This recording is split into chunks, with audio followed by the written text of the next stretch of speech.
Azərbaycan Respublikasının Mina Təmizləmə Agentliyinə işğaldan azad edilmiş ərazilərdə yerləşən qəbirstanlıqlara Novruz bayramı günlərində vətəndaş ziyarəti ilə bağlı çoxsaylı müraciətlər daxil olur.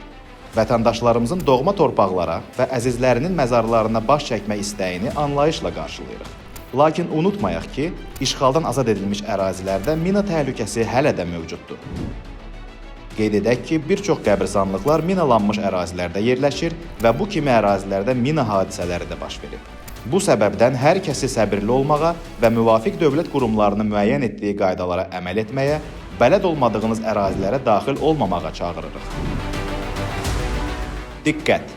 Yalnız icazə verilmiş və təhlükəsiz elan edilmiş yollarla hərəkət edin. Mina təhlükəsi işarələrinin göstəricilərinə diqqət edin. Çəpərləmə fəaliyyəti aparılan ərazilərə müdaxilə etməyin. Tanımadığınız əşyalara toxunmayın, təhlükəli ərazilərə yaxınlaşmayın. Təhlükə anında aidiyyəti qurumlara məlumat verin. 805, 102 və ya 112. Unutmayın, bir addım diqqətsizlik həyat üçün təhlükə yarada bilər.